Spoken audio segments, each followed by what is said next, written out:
Hello and welcome. हम लोग अनुभव टेस्ट पर बात कर रहे थे। अनुभव 5 पर हम लोगों ने अंतर्राष्ट्रीय संबंध, करंट अफेयर्स और मिसलेनियस खंड के जो प्रश्न थे उसको देख लिया था। इसी क्रम में आगे बढ़ते हुए अब हम लोग इतिहास और कला संस्कृति के जो प्रश्न है उसको देखेंगे। इस पेपर में इतिहास और कला संस्कृति से कुल मिलाकर 14 प्रश्न हैं। तो अपनी इस परिचर्चा में अभी हम इन्हीं 14 प्रश्नों को क्रमवार रूप में देखेंगे। तो चलिए शुरू करते हैं हम लोग आज की अपनी परिचर्चा। पहला प्रश्न, प्रश्न संख्या 7 आपके स्क्रीन पर होगा, देखिए। इसमें कुछ हिंट दिए गए हैं। यूपीएससी ऐसे प्रश्न पूछती है और उसके संदर्भ में पूछा गया है कि यह कौन सा सांस्कृतिक स्थल है। यह संभवतः देश का एकमात्र ऐसा मंदिर है जो अपने मूर्तिकार के नाम से जाना जाता है। इस मंदिर की एक विशेषता यह है कि इसे ऐसी ईंटों से निर्मित किया गया है जो इतनी हल्की है कि वे सरलता से पानी में तैर सकती हैं। 2 हिंट हो गया। पहला हिंट क्या, कि अपने मूर्तिकार के नाम से जाना जाता है। दूसरा कि इसमें ऐसी ईंटों का प्रयोग किया गया है जो इतनी हल्की हैं कि पानी में तैर सकती हैं। अगला हिंट है, प्रसिद्ध यात्री मार्को पोलो ने जब भारत का दौरा किया था तब उन्होंने इसे मध्यकालीन मंदिरों की आकाशगंगा में सबसे चमकीला तारा के रूप में वर्णित किया था। एक और हिंट हो गया कि मार्को पोलो ने जब भारत की यात्रा की थी तो उन्होंने इस मंदिर के संदर्भ में कहा था कि यह मध्यकालीन मंदिरों की आकाशगंगा में सबसे चमकीला तारा है। 3 हिंट हो गए। अगर आप वन लाइनर प्रश्नों के हिसाब से देखो तो किसी भी हिंट को एक प्रश्न बनाकर आपसे उत्तर पूछा जा सकता है। उपर्युक्त विवरण निम्नलिखित में से कौन से मंदिर का वर्णन करता है? क्लियर? चलो देखते हैं। सबसे पहला जो हिंट है कि मूर्तिकार के नाम से जाना जाता है। इसी से हमें ये बहुत अगर आपने पढ़ा होगा, मैंने पिछले अनुभव टेस्ट में, पीटीएस टेस्ट में भी मैं निरंतर कहता रहता हूं कि जो भी यूनेस्को वर्ल्ड हेरिटेज साइट है, यूनेस्को साइट जो भी हैं, उनको हमें अच्छे से विस्तार से समझ कर रखना है कि उसके संबंध में प्रश्न पूछे जाने की प्रवृत्ति काफी अधिक होती है। सामान्य प्रश्न नहीं, थोड़ी बारीकियों की जानकारी आपको रखनी है जितने भी यूनेस्को वर्ल्ड हेरिटेज साइट हैं।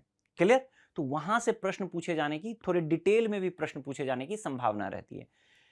अगर आप ये वाला हिंट जो है मूर्तिकार के नाम से जाना जाता है, तो एक यूनेस्को वर्ल्ड हेरिटेज साइट है रमप्पा मंदिर। सही उत्तर है इसका रमप्पा मंदिर। ठीक है, ये रमप्पा मंदिर जो है इसे 2021 में यूनेस्को वर्ल्ड हेरिटेज साइट का दर्जा दिया गया।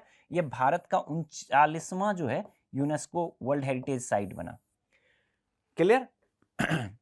इसका जो अन्य नाम है, अगर हम इस मंदिर के अन्य नामों की बात करें तो इसका नाम है काकतीय रुद्रेश्वर मंदिर। काकतीय रुद्रेश्वर मंदिर।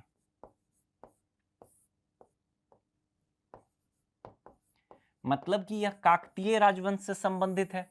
ठीक है, मध्यकालीन भारतीय इतिहास के संदर्भ में जो हम क्षेत्रीय राजवंशों के बारे में पढ़ते हैं, दक्कन के क्षेत्र में जो कुछ महत्वपूर्ण राजवंश हुए उसमें से एक कौन सा है?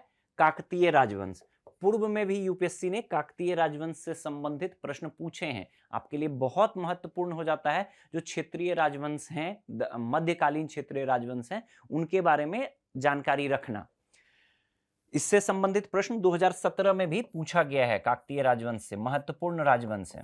ठीक, तो ये जो टेम्पल है रमप्पा टेम्पल, इसको एक और किस नाम से जाना जाता है? काकतीय रुद्रेश्वर मंदिर। भगवान शिव को समर्पित है। ठीक है, अब अगर हम इस मंदिर के निर्माण की बात करें, इसके निर्माण के काल की बात करें, तो एक काकतीय शासक, सर्व प्रमुख काकतीय शासक हुए हैं गणपति देव। गणपति देव के शासन काल में उनके सेनापति के नेतृत्व में या सेनापति के प्रयासों से यह मंदिर बना था। और इस मंदिर में लगातार 40 वर्षों तक जो एक प्रसिद्ध मूर्तिकार रहे थे, इस मंदिर के निर्माण से जुड़े रहे थे, उन्हीं के नाम पे इस मंदिर को क्या जाना जाता है? रमप्पा। रमप्पा के नाम पर ही रमप्पा मंदिर जाना जाता है। ठीक, कुछ अन्य बातों को देखते हैं। एक और क्या है कि ऐसी ईंटों का प्रयोग से निर्मित किया गया है जो इतनी हल्की हैं वे सरलता से पानी में तैरती हैं। देखो, मंदिर का निर्माण जो है वो तो किया गया है लाल बलुआ पत्थर से, अभी हम इमेज में भी इसको देखेंगे एक बार। मंदिर का निर्माण किया गया है लाल बलुआ पत्थर से, लेकिन कुछ निर्माण जो है वो ऐसी ईंटों से किया गया है जो ईंटें की कथित तौर पे ऐसा बताया जाता है कि वो इतनी हल्की हैं कि वो पानी में तैरती हैं। तो ये भी एक विशेषता है। एक अन्य हिंट देखो क्या है आखिरी वाला, कि मार्को पोलो के बारे में आपने पढ़ा होगा। मार्को पोलो भारत कब आया था? ये 13वीं सदी के आसपास भारत में आया था। और ये 1289, एब्सोल्यूट आपको ध्यान में नहीं रखना है, बट इतना ध्यान रखना है कि 13वीं सदी के उत्तरार्ध में मार्को पोलो ने भारत की यात्रा की थी। मार्को पोलो ने काकतीय राजवंश की भी यात्रा की थी, और इन्होंने एक सुप्रसिद्ध काकतीय वंश की शासिका रही थी रुद्रमा देवी। आपने निश्चित तौर पे इनका नाम सुना होगा, रुद्रमा देवी। अगर नहीं सुना है तो आपके लिए जानकारी के लिए कि ये महत्वपूर्ण हो जाता है। मध्यकालीन भारतीय इतिहास में बहुत कम ऐसे उदाहरण मिलते हैं जहां महिला शासिका रही हैं। तो उनमें प्रमुख महिला शासिका रही हैं। उनमें से एक प्रमुख महिला शासिका के रूप में हम रुद्रमा देवी का नाम जानते हैं। काकतीय वंश से ही संबंधित रही थी, काफी प्रसिद्ध रही थी। 13वीं सदी की ही है। आप एब्सोल्यूट अवधि जानने की जरूरत नहीं है। वैसे 1262 से 1289 इनकी अवधि मानी जाती है। ठीक है। मार्को पोलो ने इनकी अपनी रचना में रुद्रमा देवी की काफी तारीफ की है, उनके शासनकाल की काफी तारीफ की है। उसी मार्को पोलो के विवरण में ही ये जो मंदिर है रमप्पा टेम्पल या काकतीय रुद्रेश्वर मंदिर, इसके संदर्भ में उन्होंने कहा है कि ये मतलब मध्यकालीन मंदिरों के आकाशगंगा में सबसे चमकीला तारा है। मतलब इसकी विशिष्टता, इसकी खूबसूरती का इस रूप में उन्होंने वर्णन किया है। तो एक बार हम लोग समअप करते हैं। अभी हम लोगों ने क्या समझा? रमप्पा टेम्पल क्या है? रमप्पा टेम्पल को 2021 में भारत का 39वां यूनेस्को वर्ल्ड हेरिटेज साइट का दर्जा प्रदान किया गया। महत्वपूर्ण हो जाता है। इसको किस अन्य नाम से जाना जाता है? काकतीय रुद्रेश्वर मंदिर। काकतीय राजवंश से संबंधित है। काकतीय राजवंश से संबंधित है। और रमप्पा कौन थे? एक प्रसिद्ध मूर्तिकार थे जो इसके निर्माण से जुड़े रहे थे। काकतीय राजवंश के बारे में अगर हम थोड़ा सा लोकेशन की बात करें, अभी हम अगले स्लाइड में देख लेंगे काकतीय राजवंश के लोकेशन को भी। तो काकतीय राजवंश से संबंधित रहा था। और इसका निर्माण किसके काल में हुआ था? एक प्रमुख शासक काकतीय वंश के रहे गणपति देव। गणपति देव के सेनापति के नेतृत्व में या उनके समर्थन से इस मंदिर का निर्माण किया गया था। बहुत ही महत्वपूर्ण है, ध्यान में रखना है। इसकी मंदिर की एक अन्य विशेषता के बारे में हमने बात किया, जो प्रश्न में ही दिया हुआ है कि हल्की ईंटों से बनाया गया है। मूलतः मंदिर लाल बलुआ पत्थर से बनाया गया, लेकिन कुछ निर्माण जो है गोपुरम और कुछ अन्य निर्माण जो है उसमें हल्की ईंटों का प्रयोग किया गया है। क्लियर? लास्ट जो था, मार्को पोलो ने यात्रा की थी रुद्रमा देवी। रुद्रमा देवी कौन थी? रुद्रमा देवी भी जो गणपति देव हैं उनकी पुत्री थी और काकतीय वंश की एक सुप्रसिद्ध शासिका रही थी। उनके शासन काल का भी मार्को पोलो ने काफी विस्तार से वर्णन किया है। और जो ये मंदिर है रमप्पा मंदिर, इसके संबंध में भी काफी तारीफ की है। इसकी भी चर्चा की है और इसकी तारीफ की है। क्लियर? इतनी बातों को आपको ध्यान में रखना है। अब देखो ये जो है ये रमप्पा टेम्पल है। आप देख पा रहे होगे बहुत ही शानदार नक्काशी की गई है। पूरा का पूरा जो टेम्पल है, अगर आप इसको देखो तो एक तारे के आकार का स्टार शेप जो है, आप समझो इस तरह का एक प्लेटफॉर्म है।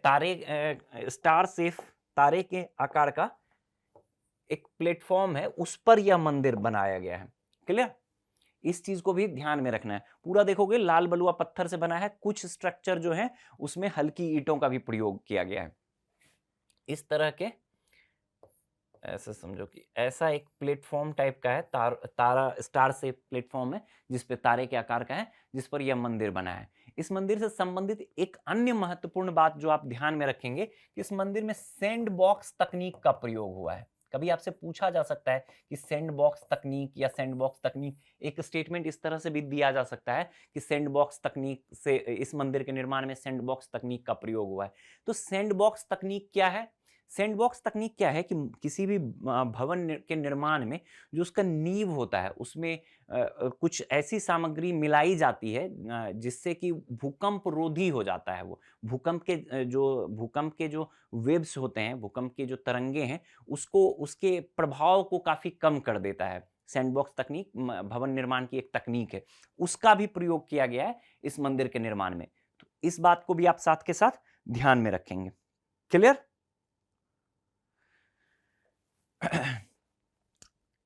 एक चीज जो मैंने कहा आपको कि काकतीय, ये पूरी चर्चा किससे संबंधित है? काकतीय राजवंश के काल से संबंधित है। तो यदि आप काकतीय राजवंश के बारे में बात करें तो ये वाला जो क्षेत्र है, जो वर्तमान तेलंगाना वाला क्षेत्र है और आंध्र प्रदेश का क्षेत्र है, इसमें इसकी काकतीय राजवंश की अगर हम बात करें तो जो पूर्वी दक्कन है, काकतीय राजवंश महत्वपूर्ण है। इस मंदिर के, जो हमने रमप्पा टेम्पल की बात की, इसके साथ साथ हम थोड़ी बहुत बातें काकतीय राजवंश के संदर्भ में भी कर लेते हैं। तो पूर्वी दक्कन के क्षेत्र में यह 12वीं सदी से लेकर 14वीं सदी तक, 12वीं सदी के मध्य से 14वीं सदी तक जो था इनका शासन रहा था। ठीक है, पूर्वी दक्कन जो वर्तमान आप तेलंगाना आंध्र प्रदेश का क्षेत्र समझ सकते हो, कुछ हिस्से पूर्वी कर्नाटक के भी थे, उत्तरी तमिलनाडु के भी बहुत थोड़ा हिस्सा था और दक्षिणी उड़ीसा का भी हिस्सा था। मूलतः मेजरली जो था तेलंगाना और आंध्र प्रदेश का था। अभी हाल ही में आपने एक चीज और यहाँ पे रिलेटेबल पॉइंट है, उसको भी आप ध्यान में रख लो कि एक काकतीय परियोजना चालू की गई थी, सिंचाई परियोजना थी तेलंगाना सरकार के द्वारा, क्योंकि काकतीय राजवंश में सिंचाई के लिए काफी काम किया गया था, इसीलिए काकतीय राजवंश के नाम पे ही काकतीय परियोजना तेलंगाना सरकार द्वारा चलाई गई थी। इसकी राजधानी की अगर हम बात करें तो वारंगल इसकी राजधानी थी। एक और बहुत ही इंटरेस्टिंग और महत्वपूर्ण फैक्ट है काकतीय राजवंश से संबंधित, कोहिनूर हीरा के बारे में आपने पढ़ा होगा, सुना होगा। कोहिनूर हीरा जो था मूलतः काकतीय राजवंश के दौरान ही, उनका जो शासन था गोलकुंडा के खानों में, वहीं से निकला था। मूलतः काकतीय राजवंश के पास ही था। और जब अलाउद्दीन खिलजी 1316 के आसपास इसमें अलाउद्दीन खिलजी का आक्रमण होता है, जो दिल्ली सल्तनत पे तुर्की राजवंश था, उसका जब आक्रमण होता है तो वह यहाँ से काकतीय राजवंश से ही हीरा जो है मूलतः काकतीय राजवंश में गोलकुंडा खानों से निकला और यहीं से दिल्ली सल्तनत के पास जाता है और वापस जो फिर उसका लंबा, आप समझो कि दिल्ली सल्तनत से मुगलों के पास, मुगलों से फिर जो ईरान जाता है और फिर ऐसे एवं प्रकारेण जो है लंदन, जो ब्रिटिश अंग्रेजों के पास जाता है। तो कभी भी अगर आपसे ऐसा पूछा जाए, या एक प्रश्न बन सकता है या एक स्टेटमेंट के रूप में दिया जा सकता है कि काकतीय राजवंश, मूलतः जो कोहिनूर हीरा था काकतीय राजवंश के शासकों को ही के पास ही था या उनके खानों से ही प्राप्त किया गया था, इस तरह का कोई भी स्टेटमेंट दिया जा सकता है। क्लियर? राजधानी वारंगल थी। कुछ प्रमुख शासक कौन थे? प्रताप रुद्रदेव एक तो हो गए, गणपति देव और रुद्रमा देवी। सबसे महत्वपूर्ण है रुद्रमा देवी। 2017 में जो मैंने कहा कि एक बंदरगाह के संदर्भ में पूछा गया था, मोट्टुपल्ली बंदरगाह, ये नाम पूछा गया था, आप ध्यान में रख सकते हैं, इन्हीं का जो काकतीय राजवंश से ही संबंधित है वो महत्वपूर्ण है। रमप्पा टेम्पल भी महत्वपूर्ण है, यूनेस्को हेरिटेज साइट है और काकतीय राजवंश भी महत्वपूर्ण है। क्लियर? एक बार फिर से इस प्रश्न को देखते हैं। इस प्रश्न में अन्य जो हैं, विट्ठल मंदिर और ये रंगनाथ स्वामी मंदिर, ये दोनों भगवान विष्णु को समर्पित हैं। ठीक है, विट्ठल मंदिर विजयनगर से संबंधित है।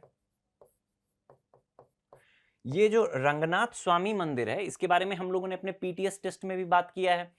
रंगनाथ स्वामी मंदिर भारत का सबसे बड़ा मंदिर है और दुनिया के कुछ सबसे बड़े और सबसे प्रमुख, जो सबसे बड़े जो धार्मिक कॉम्प्लेक्स हैं उसमें से एक है रंगनाथ स्वामी मंदिर।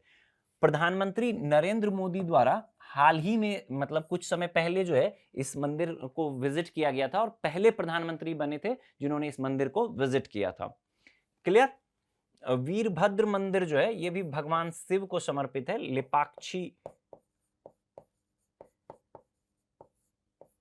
लेपाक्षी में है, लेपाक्षी वीरभद्र, लेपाक्षी मंदिर भी कहते हैं इसको। ठीक है, तो जो भी मंदिर, जो भी जैसे ऑप्शंस में हमने विस्तार से रमप्पा मंदिर के संबंध में तो बात किया ही, इसके अतिरिक्त विकल्प में अन्य जो भी मंदिर हैं उसके बारे में भी आप साथ के साथ आधारभूत बातों को ध्यान में रखते चलें, ताकि आगे आपको सहूलियत हो। प्रश्न कहीं से भी पूछा जा सकता है, तो एक प्रश्न के सहारे आपने 4 जो महत्वपूर्ण सांस्कृतिक स्थल हैं भारत के, उसके संबंध में आपने समझ लिया। क्लियर? बढ़ते हैं अगले प्रश्न पर।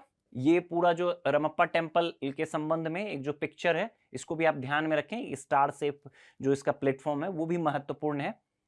ठीक है, चलिए अगले प्रश्न पर बढ़ते हैं। अगला प्रश्न है प्रश्न संख्या 8। ये अमरावती स्तूप के संबंध में पिछले जो अनुभव टेस्ट था वहां आपने देखा होगा कि सांची स्तूप के संबंध में हमने एक प्रश्न किया था जिसमें कई बारीक जानकारियां जो सांची स्तूप से संबंधित थी उस वो प्रश्न में दिया गया था। उसी प्रकार यहाँ जो प्रश्न है इसमें अमरावती स्तूप से संबंधित कई महत्वपूर्ण जानकारियां दी गई हैं, उसके संबंध में पूछा गया कि कौन सही है। प्रश्न देखते हैं हम लोग। अमरावती स्तूप के संबंध में निम्नलिखित कथनों पर विचार कीजिए। पहला स्टेटमेंट है इसका निर्माण सातवाहन वंश के शासन काल में आरंभ हुआ था। ध्यान से पढ़ना है। Its construction was started during the regime of Satavahana dynasty.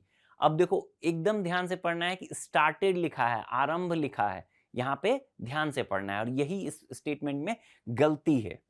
जो इसका निर्माण सातवाहन, सिर्फ अगर स्टेटमेंट ऐसा रहता, देखो प्रश्न को पढ़ते वक्त कुछ बच्चे इसको गलत कर सकते हैं क्योंकि उन्होंने पढ़ा होगा। आमतौर पे अगर आप अमरावती स्तूप की बात करें हम तो उसको मौर्योत्तर काल में इसका विकास, काफी विकास होता है और मौर्योत्तर काल से ही जोड़ा जाता है और सातवाहन काल से ही जोड़ा जाता है।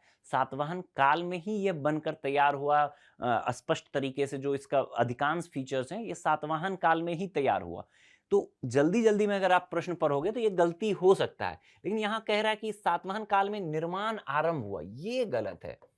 देखो इसके निर्माण की अगर हम बात करें तो इसका निर्माण जो है ना मौर्य काल में अशोक से जोड़ा जाता है।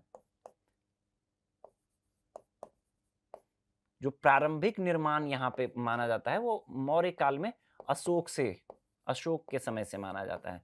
तो इस बात को ध्यान में रखेंगे। निर्माण की शुरुआत की अगर बात की जाए तो ये मौर्य काल और अशोक से जुड़ेगा, और अगर ओवरऑल जो इसके महत्वपूर्ण विस्तार की बात करें तो वो सातवाहन काल में हो जाएगा।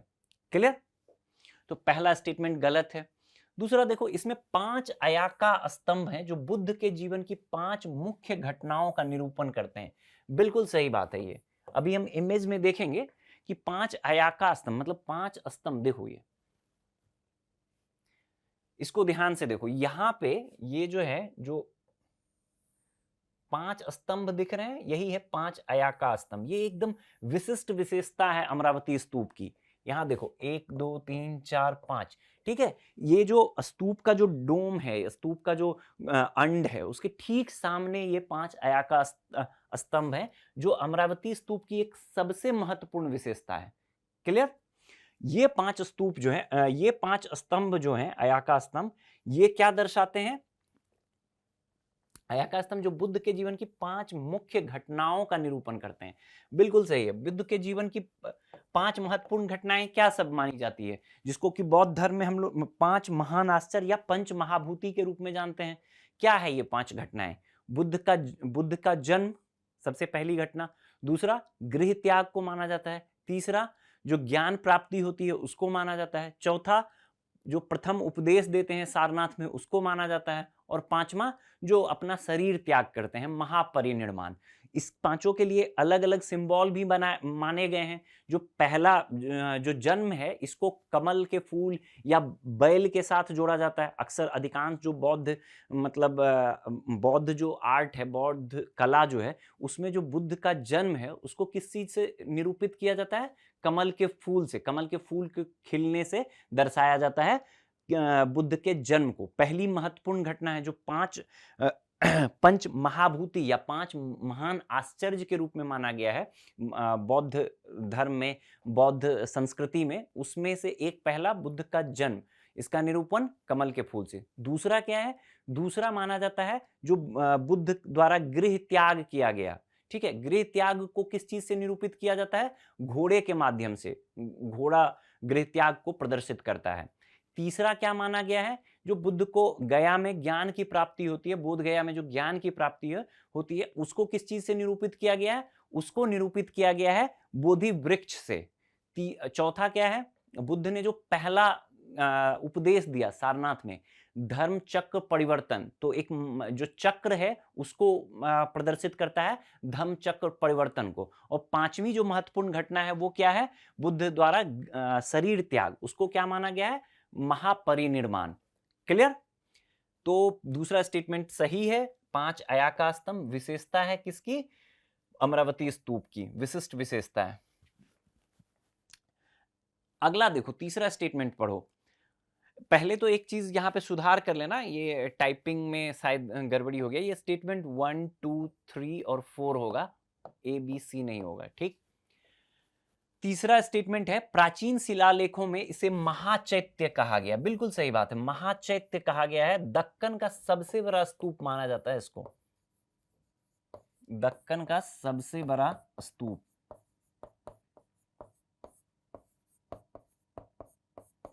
ठीक है, तो क्या कहा गया है इसको, महाचैत्य भी कहा गया है। चौथा स्टेटमेंट देखो कि इसकी सूक्ष्म नक्काशी में बुद्ध को प्रतीकात्मक और मानवीय दोनों रूपों में दर्शाया गया। ये भी बिल्कुल सही है। अगर आप अमरावती स्तूप की नक्काशियों को देखेंगे तो जो प्रारंभिक स्तर की नक्काशी है उसमें बुद्ध को प्रतीकों के माध्यम से दर्शाया गया है, लेकिन बाद में जो नक्काशी हुई है, बाद में जो चित्रकारी नक्काशी हुई है इस पे, उसमें जो है बुद्ध की प्रतिमाएं बनी है, बुद्ध की छवि और प्रतिमाएं जो है वो प्रारंभिक स्तर में नहीं दिखती है। प्रारंभिक स्तर की जो नक्काशी है उसमें नहीं है, उसमें प्रतीकों का प्रयोग हुआ है। लेकिन बाद के जो नक्काशी है उसमें बुद्ध को जो है दर्शाया गया है किस चीज के माध्यम से, मानवीय रूप में, बुद्ध का चित्रण किया गया है मानवीय रूप में। तो ये स्टेटमेंट भी बिल्कुल सही है। तो आपसे पूछा गया है कितने कथन सही है, तो पहला स्टेटमेंट गलत था, हमने देख लिया था सातवाहन काल में बना है लेकिन प्रारंभ अशोक के काल में, तो पहला स्टेटमेंट गलत है, बाकी सही है। विकल्प सी जो है आपका सही उत्तर हो जाएगा। क्लियर? अगले प्रश्न पर बढ़ते हैं। ये आपने देख लिया अमरावती स्तूप का चित्रण जो है, ठीक है, यही 5 अयाका स्तूप, 5 अयाका स्तंभ है, इसको भी ध्यान में रखना है। ठीक है, चलो बढ़ते हैं अगले प्रश्न पे। अगला प्रश्न है प्रश्न संख्या 9, देखिए आप लोग स्क्रीन पे।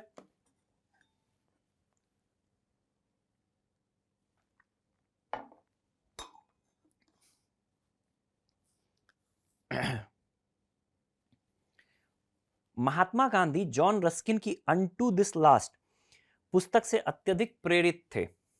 उन्होंने निम्नलिखित में से कौन से शीर्षक के तहत इस पुस्तक का गुजराती में सारांश प्रस्तुत किया। आपके ऑप्शंस हैं हिंद स्वराज, सर्वोदय, सत्याग्रह, पूर्ण स्वराज। देखो आसान प्रश्न है, बहुत ही कई सारे स्टेट पीसीएस और विभिन्न परीक्षाओं में ये प्रश्न पूर्व में पूछा गया है, तो मुझे नहीं लगता है कि इस प्रश्न एकदम फैक्चुअल, बेसिक फैक्चुअल इंफॉर्मेशन पे आधारित प्रश्न है, तो मुझे नहीं लगता है कि किसी को इस प्रश्न में दिक्कत हुआ होगा। तो जो सही उत्तर है इसका वो सर्वोदय होगा। ठीक है, अगर हम महात्मा गांधी पे प्रभावों की बात करें तो महात्मा गांधी ने स्वयं स्वीकार किया है कि उनके विचारों, उनके दर्शन पे जो ये जॉन रस्किन की पुस्तक है अनटू दिस लास्ट, इसका काफी प्रभाव पड़ा है। अनटू दिस लास्ट का काफी प्रभाव पड़ा है गांधी जी के विचारों पर, उनके सोचने समझने पर। जो उनका सत्याग्रह और जो उनका सर्वोदय, जो उनका सर्वोदय और अंत्योदय की संकल्पना रही है, वो प्रभावित रही है इसी से, जॉन रस्किन के विचारों से, अनटू दिस लास्ट से। इसमें इन्होंने 3 चीजों पर फोकस किया है। जो गांधी जी ने स्वीकार किया है उसमें 3 चीजों पर स्वीकार, 3 बातों को स्वीकार किया है कि व्यक्ति का जो कल्याण है वो सबों के कल्याण के साथ जुड़ा हुआ है, ये सबों के कल्याण में ही व्यक्ति का कल्याण है। पहली जो महत्वपूर्ण सीख गांधी जी स्वीकार करते हैं कि व्यक्ति का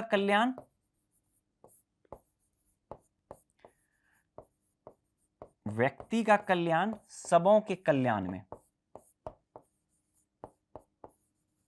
ठीक है, दूसरी जो महत्वपूर्ण सीख है कि सभी पेशे को समान मानते हैं, ये कि सबों के पेशे या आजीविका जो है उसको उसका महत्व है। किसी ऐसा नहीं है कि कुछ लोगों की आजीविका का महत्व है और अन्य लोगों की आजीविका का महत्व नहीं है, ये सभी की आजीविका को महत्वपूर्ण मानते हैं। इसलिए इन्होंने उदाहरण दिया है सबों की आजीविका महत्वपूर्ण।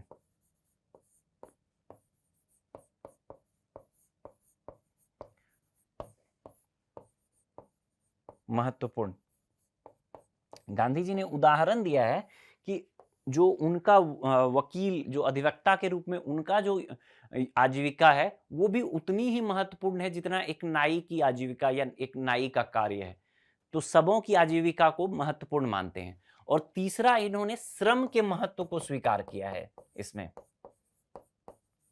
श्रम के महत्व को, तो ये तीन जो महत्वपूर्ण चीजें हैं जो जॉन रस्किन की पुस्तक अनटू दिस लास्ट से प्रभावित रहे हैं, गांधी जी के विचारों पर प्रभाव पड़ा है, वो इस प्रकार रहा है। जो उनका सर्वोदय और अंत्योदय की संकल्पना रही है वो कहीं ना कहीं इसी से जुड़ती है। और सर्वोदय जो अनटू दिस लास्ट है, इसका सारांश इन्होंने सर्वोदय के रूप में 1908 में प्रस्तुत किया था, गुजराती में लिखा था इसको। क्लियर? तुलनात्मक रूप से आसान प्रश्न था ये। अगले प्रश्न पर बढ़ते हैं। अगला प्रश्न है प्रश्न संख्या 10। देखिए आप लोग, यह है मामल्लपुरम के गुफा मंदिरों में निम्नलिखित में से किनका चित्रण किया गया है।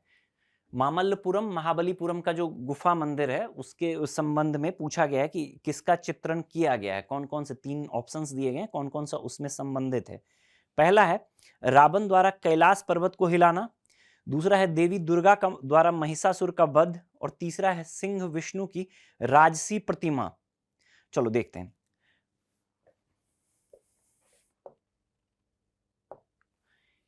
सबसे पहले तो हमने पिछले टेस्ट में भी महाबलीपुरम के सोर टेम्पल के बारे में हम लोगों ने बात किया था।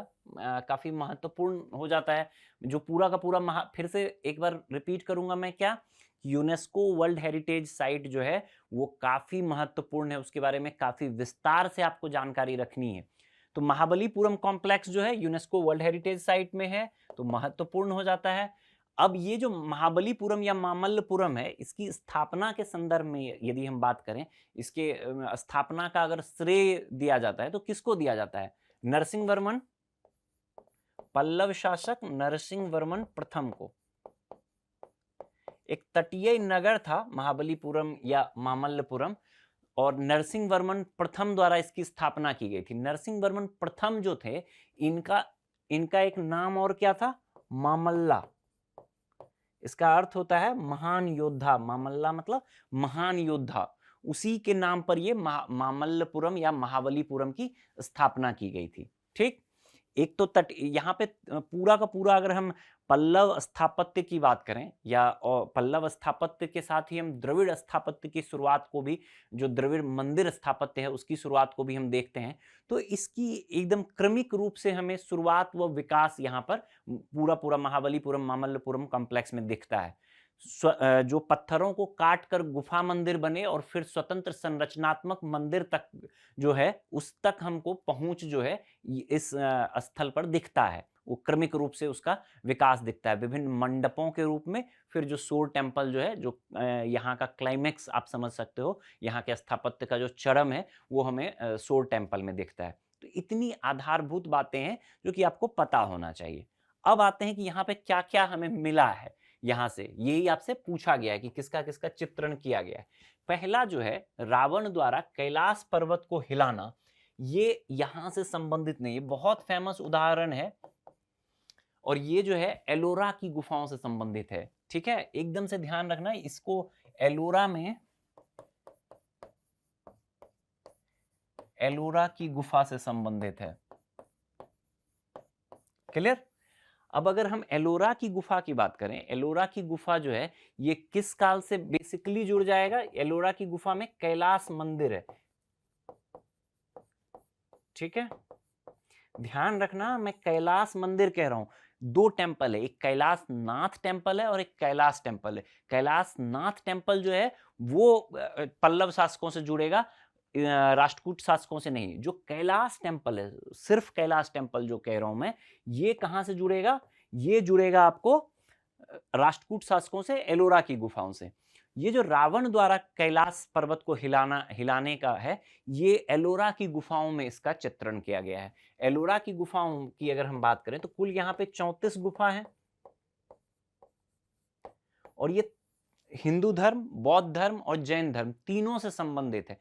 जो 12 गुफाएं हैं यहाँ पे वो बौद्ध धर्म से संबंधित है। 5 गुफाएं जो हैं वो जैन धर्म से संबंधित है, और जो शेष गुफाएं हैं वो हिंदू धर्म से संबंधित है। तो ये जो रावण द्वारा कैलाश पर्वत हिलाने का उदाहरण है, ये किससे संबंधित है? ये संबंधित है, ये देखो,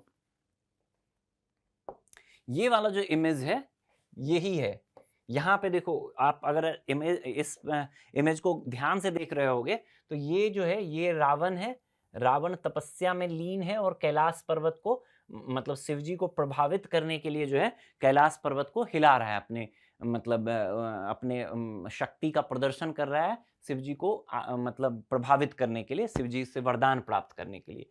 ठीक है। और शिव जी जो है, मतलब ये दर्शाया हुआ है कि शिव जी जो है, ये जो शिव जी का पैर है, ये शिव जी मतलब रावण के, मतलब एक तरह से जो दंभ है उसका दमन कर रहे हैं, उसका भी चित्रण है। कई तरह के एक्सप्लेनेशन है इसके। तो ये पिक्चर आपको ध्यान में रखना है। ये जो है एलोरा की गुफाओं से संबंधित है। गुफा संख्या 16 एलोरा से संबंधित है। ये महाबलीपुरम या मामल्लपुरम कॉम्प्लेक्स से संबंधित नहीं है। बहुत फेमस उदाहरण है, दिमाग में यहीं के यहीं बिठा लो। इससे संबंधित प्रश्न भी सेपरेट प्रश्न बन सकता है। इसलिए विकल्पों को हमें साथ के साथ बहुत बेहतर तरीके से या अच्छे से एनालाइज करना है। क्लियर? तो ये पिक्चर ध्यान में रहेगा आपको। ये शिवजी और कैलाश का कैलाश को दर्शा रहा है, और ये रावण जो है इसको हिलाने का प्रयास कर रहा है। क्लियर? आते हैं वापस प्रश्न पर। देखो, तो ये हो गया रावण द्वारा कैलाश पर्वत हिलाना, तो ये तो नहीं होगा। बाकी देखो, ये जो महिषासुर का वध है देवी दुर्गा द्वारा, दुर्गा माता द्वारा जो महिषासुर के वध का चित्रण है, ये संबंधित है पुनः किससे? ये संबंधित है जो मामल्लपुरम का गुफा है उससे संबंधित है। और तीसरा जो है सिंह विष्णु की राजसी प्रतिमा, ये भी संबंधित है, ये भी मामल्लपुरम से ही संबंधित है। यहाँ पे जो कुछ प्रमुख चित्र मिले हैं उसमें से ये दोनों उसका फेमस एग्जाम्पल है जो मामल्लपुरम से मिले हैं। मामल्लपुरम से एक तो जो सबसे प्रसिद्ध चित्र है वो वही जो महिषासुर मर्दिनी का जो चित्र है वो है, और दूसरा जो है ये सिंह विष्णु द्वारा। यहाँ पे कम से कम 3 ऐसी राजसी प्रतिमाएं मिली हैं। एक तो ये सिंह विष्णु द्वारा, सिंह विष्णु को दर्शाया गया है और उसके 2 रानियों को दर्शाया गया है। ठीक है। एक और मतलब चित्र है जिसमें कि जो महेंद्र वर्मन है उनको दर्शाया गया है, और उनको भी वो सेपरेट इसी साथ में, जो सिंह विष्णु का चित्र जहां है उसी के पास में ही महेंद्र वर्मन को भी दर्शाया गया है। उसी दोनों जो मतलब उकेरा गया है चित्र, वो एक ही आसपास में है। ठीक। एक और है जिसमें नरसिंह वर्मन को भी दर्शाया गया है। ठीक है। तो ये फेमस एग्जाम्पल है। सिंह विष्णु वाला एग्जाम्पल जो है ये बहुत फेमस है, और महिषासुर मर्दिनी वाला जो है ये भी बहुत फेमस है। पूछा गया कौन सा सही उत्तर है, तो पहला गलत है, डी विकल्प जो है केवल 2 और 3 वो आपका सही उत्तर है। इसको एक बार आप पिक्चर से देखो, ज्यादा बेहतर आपके समझ में आएगा। ये देखो, ये चित्रण जो है ये माँ दुर्गा को दर्शाया गया है, और महिषासुर, इसी चित्र को महिषासुर मर्दिनी, महिषासुर का वध करता हुआ जो चित्र है वो दर्शाया गया है उसके संदर्भ में। ये यहाँ जो मामल्लपुरम के गुफा है वहां से संबंधित सबसे प्रमुख चित्र है। ठीक है। तो काफी महत्वपूर्ण एग्जाम्पल है, इसको ध्यान में रखना है। अगला ये चित्र देखो, ये जो है ये सिंह विष्णु का, ये जो आदि वराह गुफा है, यहाँ पे आदि वराह गुफा उससे संबंधित है ये। ठीक है। तो ये सिंह विष्णु को दर्शाया गया है 2 मतलब रानियों के साथ। ये भी एक फेमस एग्जाम्पल है यहाँ पे, तो ध्यान में रखना है इसको। ये तो मैंने पहले ही बात किया कि ये एलोरा से संबंधित है। क्लियर है? अगले प्रश्न पर बढ़ते हैं। अगला प्रश्न है प्रश्न संख्या 11। ये प्रश्न है आपको चोल साम्राज्य के संदर्भ में। चोल साम्राज्य के संबंध में निम्नलिखित कथनों पर विचार कीजिए। चोल साम्राज्य के संदर्भ में निम्नलिखित में से कौन सा कथन सही नहीं है? 4 विकल्प दिए गए हैं और आपसे पूछा गया है कि कौन सा इसमें से सही नहीं है। पहला है, चोल साम्राज्य की स्थापना 9वीं शताब्दी के मध्य विजयालय द्वारा की गई थी। दूसरा है राजेंद्र प्रथम ने दक्षिण पूर्व एशिया में नौसैनिक अभियान भेजा और कुछ क्षेत्रों पर विजय प्राप्त की थी। तीसरा है वृद्धेश्वर मंदिर का निर्माण राजराजा प्रथम ने करवाया था।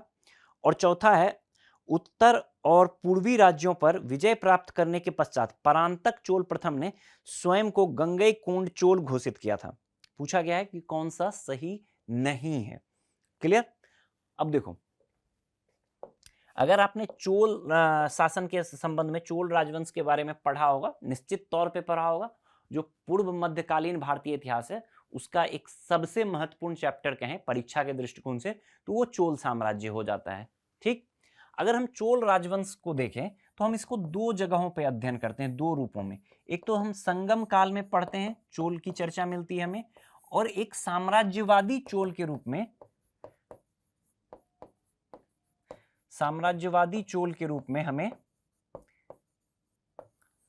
चोल साम्राज्य के रूप में, साम्राज्यवादी चोल के रूप में हम अध्ययन करते हैं पूर्व मध्यकाल में। जो साम्राज्यवादी चोल है इसकी अगर हम बात करें तो 9वीं सदी के मध्य से लेकर 9वीं सदी के मध्य से 13वीं सदी के उत्तरार्ध तक, 13वीं सदी के उत्तरार्ध तक इनका शासन रहा था। एक बड़े साम्राज्य के रूप में इन्होंने शासन स्थापित किया। इनफैक्ट जो अगर हम दक्षिण भारत के साम्राज्यों की बात करें तो सबसे बड़े साम्राज्य के रूप में भारतीय उपमहाद्वीप में हमें चोल साम्राज्य की चर्चा, हमें जानकारी मिलती है। अब देखो, इसकी स्थापना, जो पहला स्टेटमेंट है, चोल साम्राज्य की स्थापना 9वीं सदी के मध्य विजयालय द्वारा की गई। बिल्कुल सही बात है, ये एकदम से सही है। विजयालय जो है, अगर आप ईस्वी सन की बात करो 848 से 861, जरूरी नहीं है, बस आप इतना ध्यान में रख लो क्योंकि स्थापना की बात है, तो आप 850 के आसपास अगर आपके ध्यान में रह जाए तो आप ध्यान में रखो। अदरवाइज ऐसे सिर्फ इतना भी ध्यान रख लो कि 9वीं सदी के मध्य में विजयालय द्वारा जो है चोल साम्राज्य की, साम्राज्यवादी चोल जो है उस चोल साम्राज्य की स्थापना की गई। विजयालय द्वारा स्थापना की गई, ये नाम जरूर ध्यान में रखना, संस्थापक के रूप में इसकी चर्चा मिलती है। दो अन्य प्रमुख शासकों के रूप में हम जानकारी प्राप्त करते हैं, किसका? राजराजा चोल, राजराजा चोल प्रथम, और दूसरा राजेंद्र चोल प्रथम, राजेंद्र चोल प्रथम। ये दोनों पिता पुत्र थे, राजराजा प्रथम के पुत्र थे राजेंद्र चोल। इनका जो पीरियड रहा, चोल साम्राज्य का जो चरमोत्कर्ष है, वो हमें इस समय देखने को, राजेंद्र चोल के समय में देखने को मिलता है। अगर हम राजराजा चोल की बात करें तो इनका टाइम पीरियड 985 से 1014 था, और राजेंद्र चोल प्रथम की बात करें तो इनका टाइम पीरियड 1014 से 1044 था। नहीं भी ध्यान में रहे कोई बात नहीं, बट मोटा मोटा ध्यान में रखोगे कि 10वीं सदी के, मतलब लगभग वही टाइम। ये क्यों महत्वपूर्ण हो जाता है ईस्वी सन में, इसलिए बता रहा हूं कि कई बार यूपीएससी जो है इस तरह का ट्रेंड रहा है कि समकालीन रहे हैं। तो अगर आपको ये पीरियड 985 से 1014 और 1014 से 1044, ये जो पिता पुत्र राजराजा प्रथम और राजेंद्र चोल का टाइम पीरियड है, यही वो टाइम है जब दक्षिण भारत में तो एक बड़ा साम्राज्य बन रहा था, लेकिन उत्तर भारत और उत्तर पश्चिम भारत में जो है महमूद गजनबी का निरंतर आक्रमण हो रहा था। तो कभी भी आपको इस तरह से स्टेटमेंट जोड़ के दे सकता है कि समकालीन थे। जिस समय ऐसा कोई भी स्टेटमेंट फ्रेम कर सकता है कि जिस समय राजेंद्र चोल या राजराजा चोल द्वारा एक बड़े साम्राज्य का निर्माण किया जा रहा था, ठीक उसी समय उत्तर भारत में महमूद गजनबी का आक्रमण हो रहा था। तो आपको आमतौर पे जो परंपरागत हम स्टडी करते हैं वहां हमें इतना तो ध्यान रहता है कि महमूद गजनवी का आक्रमण 10 20 25 के आसपास हुआ था, क्योंकि सोमनाथ मंदिर पे जो 1025 के आसपास उसका आक्रमण हुआ था वो प्रचलित किताबों में हमें जानकारी मिलती रहती है।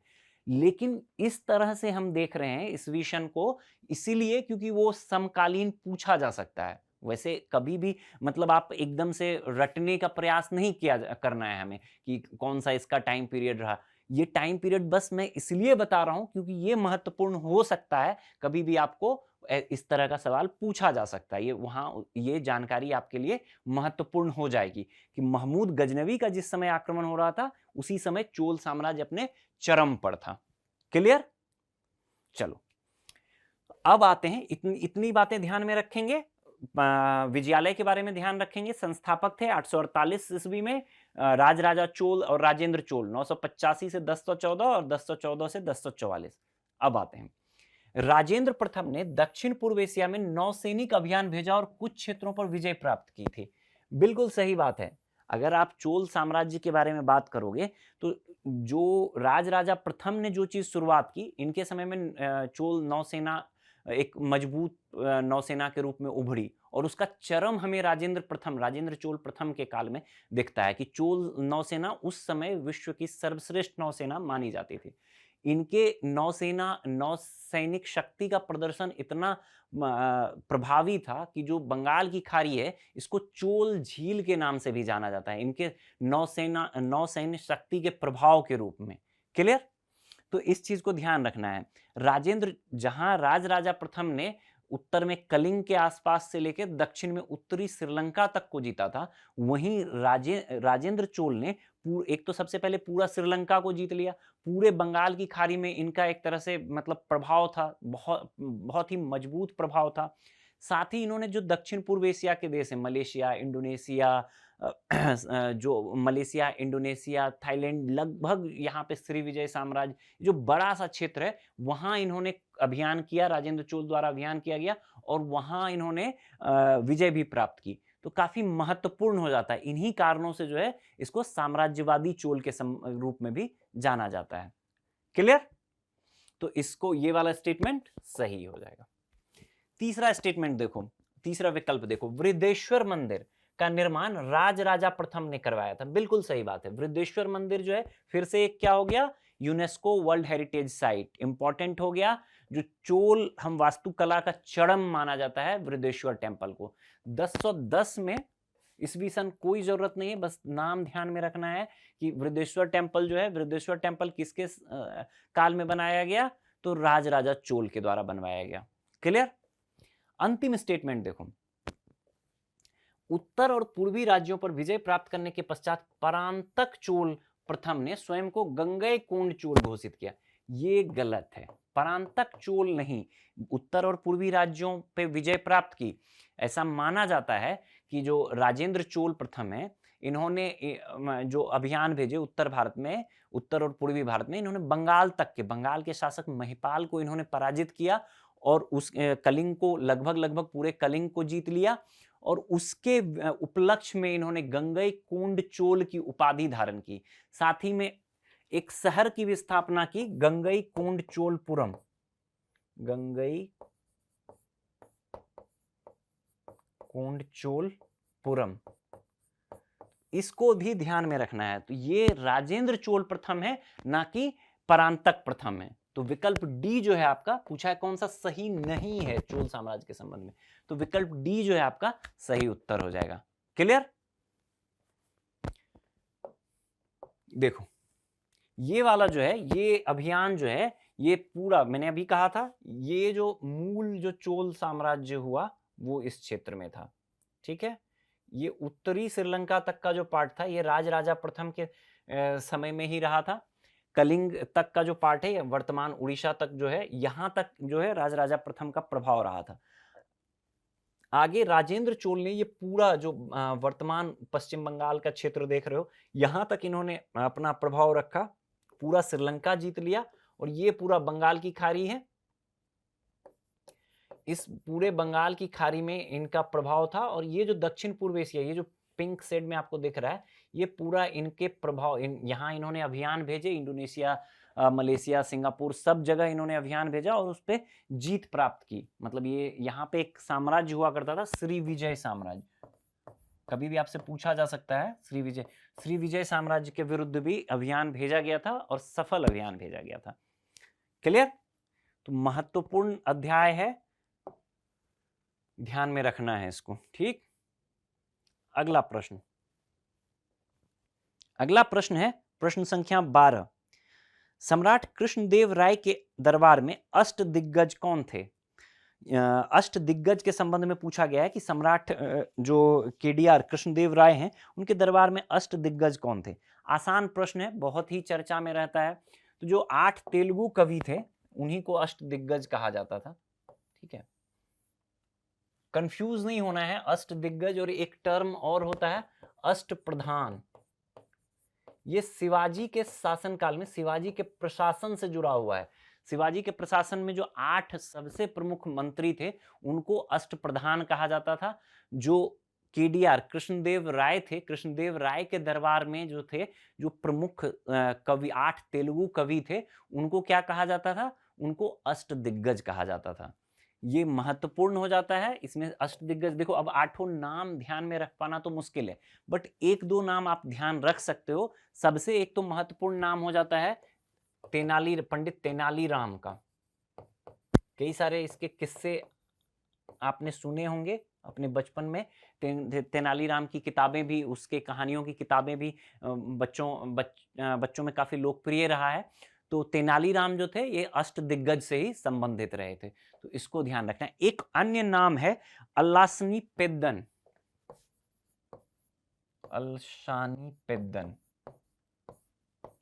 ये भी महत्वपूर्ण तेलुगु कवि थे, और ये जो अष्ट दिग्गज थे इसके सबसे प्रमुख कवि के रूप में इनको जाना जाता है। जो इनको मतलब एक तरह से समझो, जो तेलुगु कविता है ना उसका पितामह माना जाता है। ठीक है, तो जो अल्सानी पेद्दन है, इसका भी नाम अगर ध्यान में रह जाए तो रख लो। बाकी 8 नाम ध्यान में रख पाना व्यावहारिक रूप से मुझे नहीं लगता है कि संभव है, बट 2 नाम तो आप जरूर ध्यान में रखना, तेनालीराम और ये अल्सानी पेद्दन।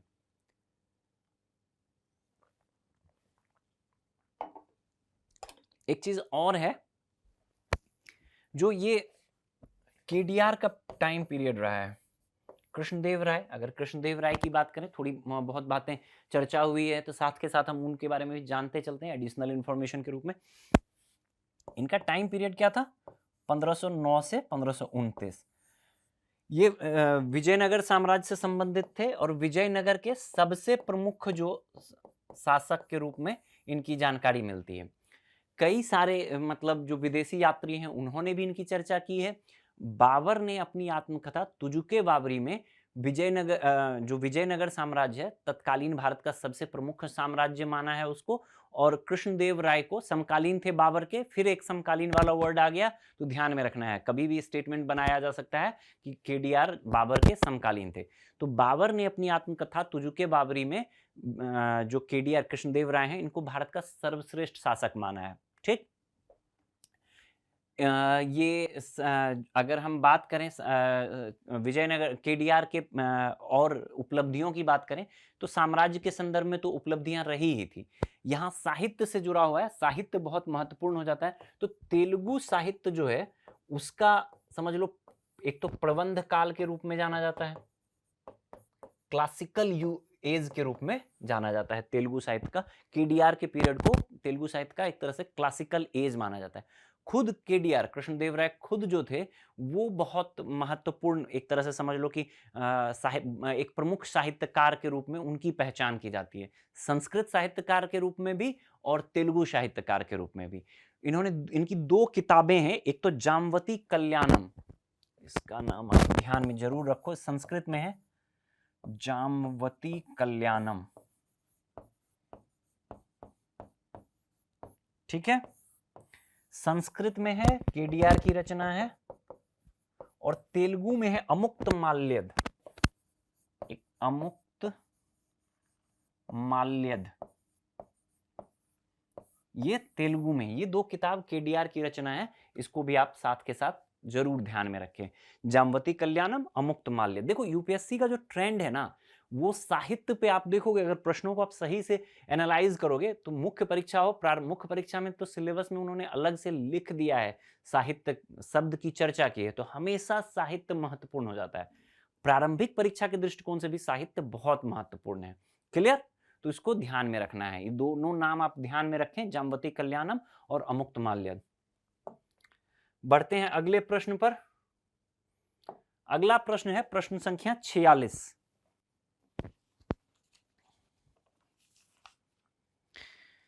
यहां पे कुछ राजाओं द्वारा उपाधि, प्रश्न निम्नलिखित युग्मों पर विचार कीजिए। एक तरफ राजाओं द्वारा प्रयुक्त उपाधि दी गई है, दूसरा उनसे संबंधित राजवंश दिया गया है।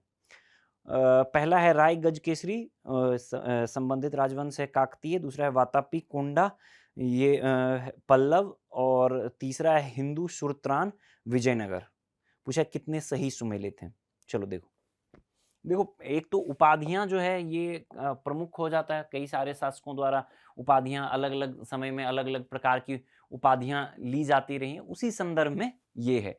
इसमें से दो में तो मुझे नहीं लगता है कि आपको दिक्कत हुआ होगा। एक तो वातापी कुंडा में किसी को दिक्कत नहीं हुआ होगा, ये पल्लव शासक से ही संबंधित है। जो पल्लव शासक नरसिंह वर्मन है,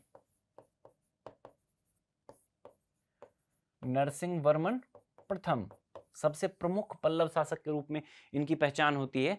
इन्होंने जो चालुक्य शासक थे पुलकेशिन द्वितीय, याद करिए पुलकेशिन द्वितीय को, हर्षवर्धन को पराजित करने वाले शासक, ठीक है। चालुक्य शासक पुलकेशिन द्वितीय को पराजित किया और उनकी मतलब हत्या भी की। इसी के इस विजय के उपलक्ष्य में जो है पल्लव शासक नरसिंह वर्मन प्रथम द्वारा वातापी कुंडा की उपाधि धारण की गई थी।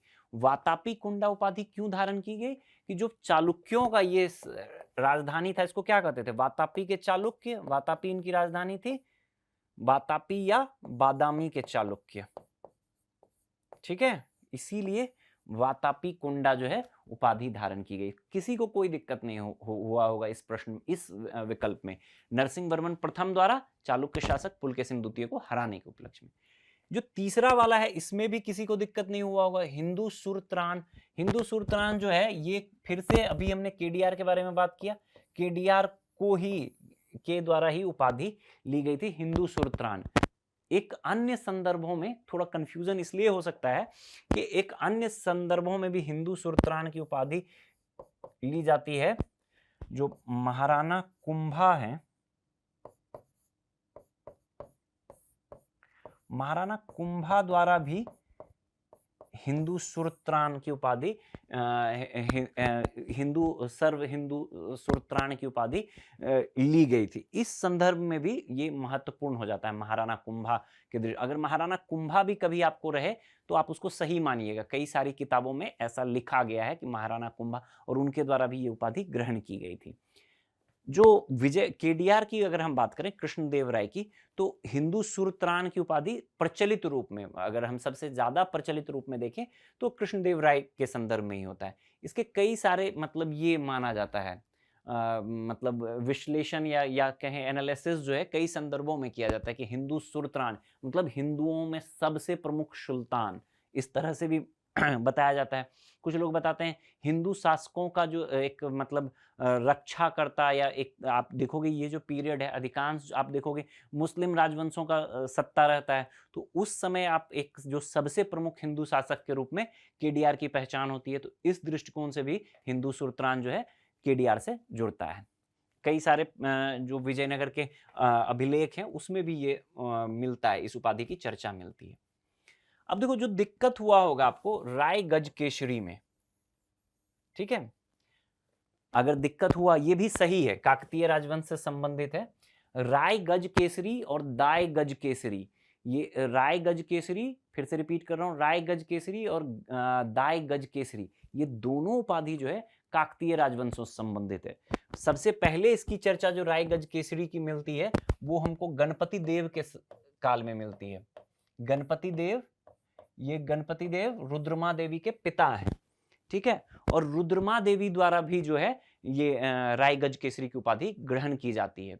इसके अर्थ की अगर हम राय गज केसरी शब्द के अर्थ की बात करें तो इसका अर्थ होता है हाथियों जैसे शत्रुओं के बीच सिंह, हाथ मतलब एक तरह से बहुत सारे बड़े शत्रुओं के बीच अपने राजा की महानता को प्रदर्शित करने के लिए है ये, हाथियों जैसे शत्रु शासकों के बीच सिंह, उस तरह की उपाधि।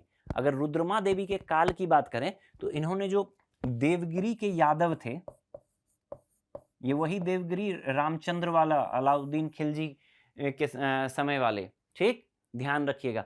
तो उनके जो देवगिरी के यादव शासकों का जो है वो हमला हुआ था रुद्रमा देवी के काकतीय राजवंश के क्षेत्र पर। जिसको इन्होंने विफल कर दिया था, और इसी के उपलक्ष्य में ऐसा माना जाता है कि इन्होंने राय गज केसरी की उपाधि ली थी।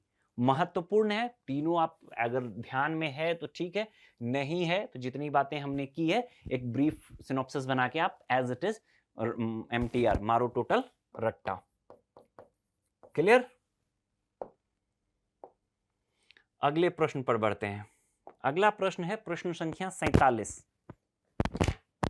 देखिए आप लोग,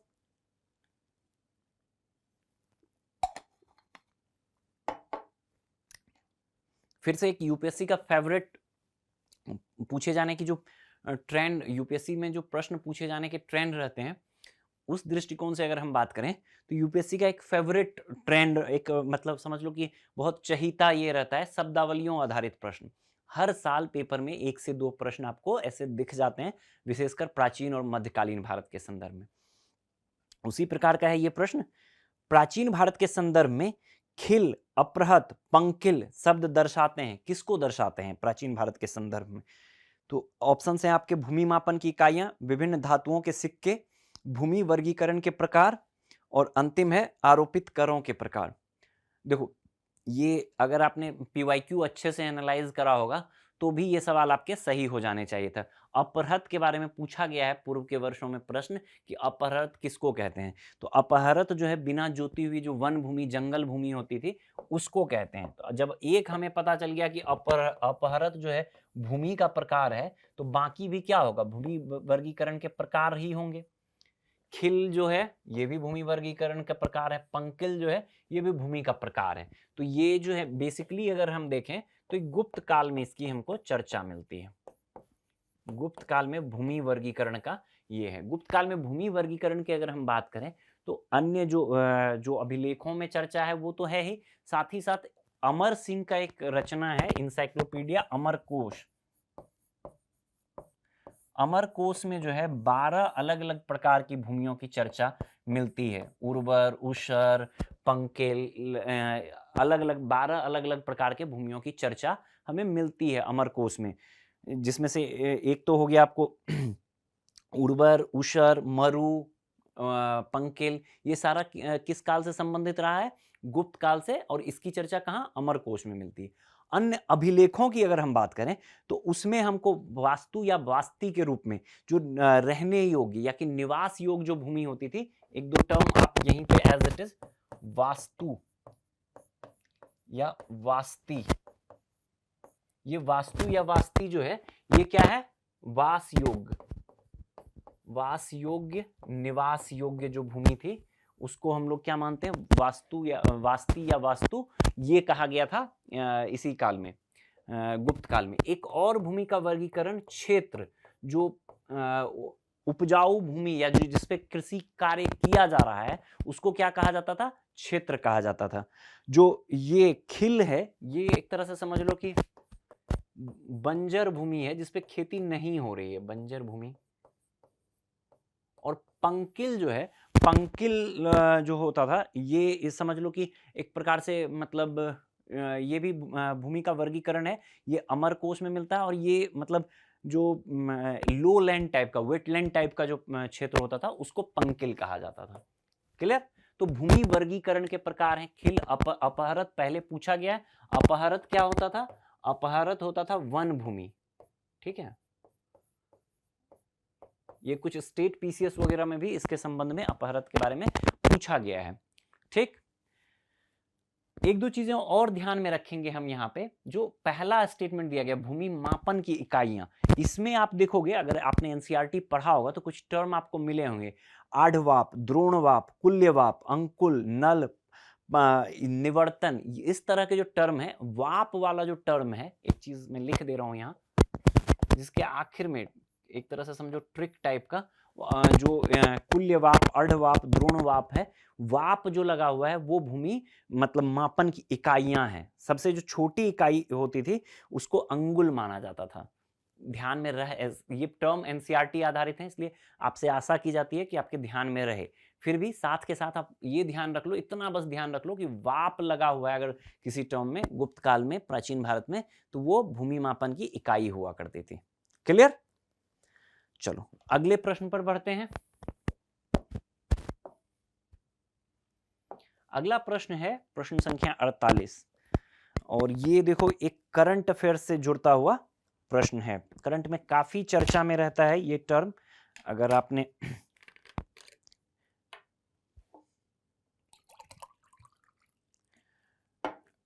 अगर आप करंट अफेयर्स पढ़ रहे होंगे, विशेष करके कर्नाटक की राजनीति के संदर्भ में, कर्नाटक की राजनीति को प्रभावित करने वाला एक समुदाय है लिंगायत समुदाय, उसी से संबंधित ये प्रश्न है, उसकी उत्पत्ति के संबंध में जुड़ा हुआ ये प्रश्न है कि लिंगायत और वीर शैवों के मध्य मतभेदों के बारे में हालिया वाद विवाद के संदर्भ में निम्नलिखित कथनों पर विचार कीजिए। देखो, इससे पहले कि हम इस पे जाएं आगे प्रश्न पर, सबसे पहले तो ये समझ लो कि ये जो लिंगायत है,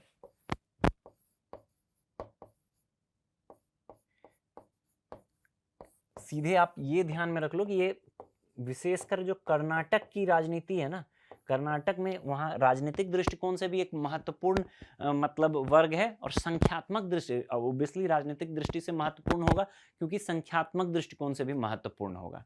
ठीक, कई बार ऐसा मतलब मांग राजनीतिक रूप से क्यों संवेदनशील रहा है कि जो वहाँ की सरकार रही है, राज्य सरकार रही है कुछ पार्टियों की, वो मांग करती रही है कि लिंगायत समुदाय को अलग से जो है अल्पसंख्यक वर्ग के रूप में चिन्हित किया जाए, या अलग एक अल्पसंख्यक वर्ग का दर्जा दिया जाए। इसलिए ये महत्वपूर्ण एक पैनल 2018 में वहाँ की राज्य सरकार द्वारा बनाया गया था, नागमोहन दास पैनल, नागमोहन दास पैनल। ठीक है, इतनी आधारभूत बातें जो आपके करंट के हिसाब से चर्चा में रहती है। कर्नाटक कभी पूछा लिंगायत वीरशैव से संबंधित विवाद किस राज्य की राजनीति से संबंधित रहा है, इस तरह से भी एक स्टेटमेंट समझ लो कि अगर बना दिया तो कर्नाटक ध्यान में रखना है। ये नागमोहन दास पैनल जो है ये भी संबंधित है, इसी से राज्य सरकार द्वारा बनाया गया था, जिसे संघ सरकार द्वारा मतलब इस मांग को राज्य सरकार ऐसा डिमांड कर रही थी कि उनको अल्पसंख्यक का दर्जा दिया जाए, लेकिन संघ सरकार द्वारा उसको इससे इनकार कर दिया गया। ठीक, अब आते हैं प्रश्न पर। पूछा गया है कि लिंगायत और वीर शैवों के मध्य अंतर। पहला देखो, लिंगायत अपनी उत्पत्ति बसवन्ना की शिक्षाओं से मानते हैं। बिल्कुल सही बात है, बसवन्ना एक 12वीं सदी के संत रहे हैं, 12वीं सदी के संत, समाज सुधारक और कन्नड़ कवि के रूप में इनकी पहचान होती है। तो जो लिंगायत समूह है वो अपना ओरिजिन जो है बसवन्ना से जोड़ता है, जबकि वीरशैव जो है ये पंचपीठ से, 5 पीठ हैं, पंचपीठ से जोड़ता है। बिल्कुल सही बात है ये। दोनों जो लिंगायत और वीरशैव जो हैं दोनों शैव उपासक हैं। शैव उपासक अर्थात भगवान शिव के उपासक हैं, बट जो उनका बिलीफ सिस्टम या उनका जो रिचुअल्स है उसमें कुछ कुछ अंतर है, उसी पे आधारित ये प्रश्न है। तो पहला अगर लिंगायत की बात करें तो बसवन्ना से जोड़ता है अपना ओरिजिन, और ये जो वीरशैव हैं ये पंचपीठ से जोड़ते हैं। लिंगायत शिव की निराकार इकाई फॉर्मलेस एंटिटी के रूप में पूजा करते हैं। बिल्कुल सही बात है, ये जो लिंगायत जो मूल अंतर है वो यहीं पे है। जो लिंगायत हैं वो अपने आप को जो भगवान शिव का एक निराकार कोई रूप में आकृति के रूप में नहीं पूजा करते हैं, एक जो इष्ट लिंगम के रूप में, उनका एक टर्म और है, आप इसको भी ध्यान में रखेंगे, इष्ट लिंगम, इष्ट लिंगम के रूप में इनकी पूजा करते हैं। क्लियर? जबकि वीरशैव शिव की पूजा वैदिक मूर्ति की पूजा करते हैं। मतलब जो भगवान शिव जो प्रचलित धारणाओं में भगवान शिव की मूर्ति देखते हैं, जो प्रचलित हिंदू धर्म में वैदिक वैदिक मान्यताओं के अनुरूप जो हिंदू धर्म है उसमें जो भगवान शिव की मूर्ति की पूजा की जाती है उस अनुरूप मानते हैं कि एक गले में एक नाग है, इस प्रकार जो हम लोग प्रचलित रूप में भगवान शिव की पूजा करते हैं उस रूप में वीरशैव मानते हैं। ठीक, तीसरा देखो, लिंगायत जाति व्यवस्था में विश्वास नहीं करते हैं जबकि वीरशैव करते हैं। सही बात है, लिंगायत जो है वो ना तो वेदों को मानते हैं, ध्यान रखना है ये भी एक चीज है, वेदों को भी नहीं मानते हैं, वेदों को नहीं मानते हैं। वीरशैव जो है वेदों को भी मानते हैं और जाति व्यवस्था को भी मानते हैं, ये भी एक महत्वपूर्ण अंतर है। तो लिंगायत और वीरशैव का जो अंतर है वो हमने देख लिया। तीनों स्टेटमेंट जो है पूछा कौन सा सही है, तीनों स्टेटमेंट सही है, तो विकल्प डी आपका सही उत्तर हो जाएगा। एक मैंने आपके साथ स्लाइड शेयर किया है जिसमें कि जो मूल डिफरेंसेस है उसको क्रम से यही सारी बातें हैं उसी को लिखा गया है यहाँ। ओरिजिन अगर हम देखें तो ये बसवन्ना से जोड़ते हैं, 12th century social reformer Basavanna. या अगर इसका हम बात करें वीर शैव का, तो शिवलिंगम फॉलोअर्स द पंचपीठ, पंचपीठ के बारे में हम लोगों ने बात किया अभी। दूसरा अगर वर्शिप करें तो Shiva as a formless entity, निराकार शिव के ये करते हैं। और इसमें जो वीर शैव हैं ये जो सामान्य रूप से भगवान शिव की जो एक प्रचलित मूर्ति है मानवीय रूप में, उसमें करते हैं। बसवन्ना का जो इसका आधार जो है, बसवन्ना के जो शिक्षाएं रही, उनकी जो कविताएं रही, उसको वचना, वचन या वचना कहा जाता है। ठीक है, कन्नड़ कवि भी रहे हैं तो वचना कहा जाता है, उसी को मानता है। Does not believe in the caste system. ठीक है, जाति व्यवस्था में बात नहीं करता है। ये सारी बातें हमने कर ली। एक जो अंतिम अंतर है, रिलीजियस इंस्टीट्यूशन। ये ऑब्वियसली अगर ये निराकार रूप में करेंगे तो मंदिर और जो मूर्ति है उस पूजा का विरोध करेंगे। जो लिंगायत हैं वो मंदिर और भगवान की मूर्ति की पूजा का विरोध करेंगे। लेकिन अगर सेम यही चीज जो है, अगर हम इसके संदर्भ में बात करें,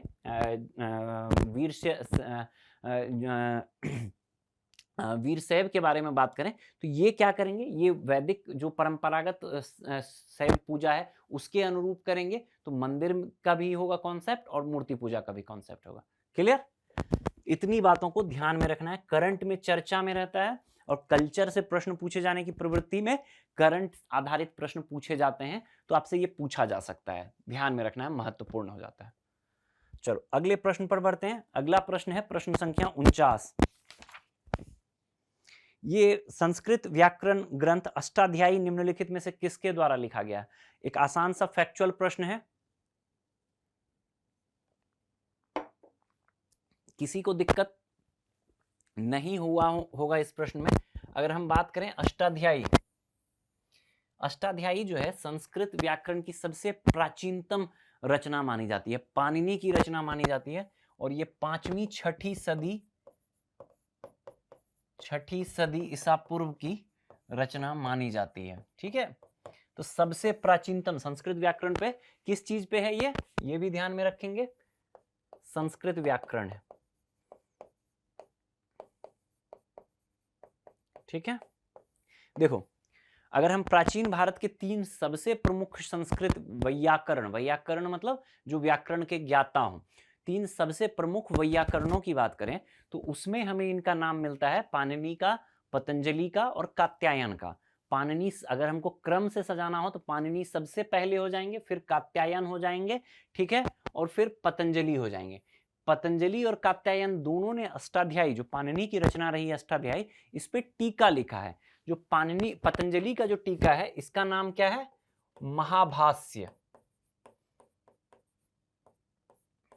महाभाष्य, ठीक है।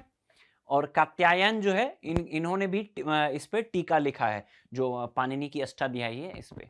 अमर सिंह के संदर्भ में अगर हम बात करें तो अमर सिंह जो है ये गुप्त कालीन हो जाएंगे और इनकी रचना क्या थी?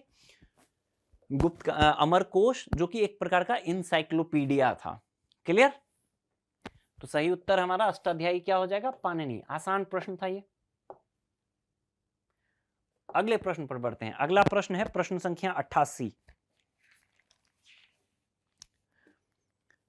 रविंद्रनाथ टैगोर के संदर्भ में निम्नलिखित कथनों पर विचार कीजिए। पहला है, उन्होंने रॉलेट एक्ट के विरोध में नाइटवुड की उपाधि त्याग दी थी। दूसरा है, वे Indian society of oriental art के संस्थापकों में से थे। और तीसरा है, उन्होंने असहयोग आंदोलन के दौरान विदेशी वस्तुओं को जलाने के विचार का विरोध किया। पूछा गया है कितने कथन सही हैं आपसे। देखो,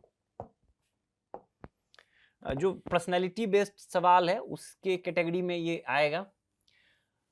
अगर हम गुरुदेव रविन्द्रनाथ टैगोर के बारे में बात करें तो इनको जो गीतांजलि की इनकी रचना थी, जो भारत ही नहीं बल्कि एशिया के पहले नोबेल प्राइज विजेता थे ये, तो जो नाइटवुड की उपाधि थी इनको इन्होंने त्याग दिया था। ये बात तो सही है, लेकिन रॉलेट एक्ट के विरोध में नहीं। रॉलेट एक्ट के विरोध में जो सत्याग्रह हो रहा था, रॉलेट सत्याग्रह हो रहा था, और उसी क्रम में क्या हुआ था, एक जलियांवाला बाग हत्याकांड हुआ था 13 अप्रैल 1919 को, जलियांवाला बाग हत्याकांड। इसके विरोध में ये एक बहुत ही नृशंस घटना रही थी। तो जो प्रमुख, जो एक तरह से समझ लो कि अंग्रेजों के साथ जिनकी मतलब ठीक ठाक, कुछ मामलों में अंग्रेजों को ठीक भी मानते थे, उनके लिए भी एक बहुत बड़ा ही मतलब विभत्सकारी घटना था उनके भी विचार में। तो उन्होंने भी, उन लोगों ने भी काफी मुखर होकर इसका विरोध किया। उसी में गुरुदेव रविन्द्रनाथ टैगोर भी थे। इन्होंने रॉलेट जलियांवाला बाग हत्याकांड के बाद नाइटहुड की उपाधि त्याग दी थी। दूसरा स्टेटमेंट, यहीं पे साथ में एक चीज और ध्यान में आप रख लो, जो महात्मा गांधी की बात करें हम, तो महात्मा गांधी को उपाधि दी गई थी कैसरे हिंद की, कैसरे हिंद की। इन्होंने कैसरे हिंद की उपाधि जो है महात्मा गांधी ने त्याग दी थी। ठीक है, इसी जलियांवाला बाग हत्याकांड के विरोध में कैसरे हिंद की उपाधि महात्मा गांधी द्वारा त्याग दी गई थी, और नाइटहुड की उपाधि गुरुदेव रविन्द्रनाथ टैगोर द्वारा।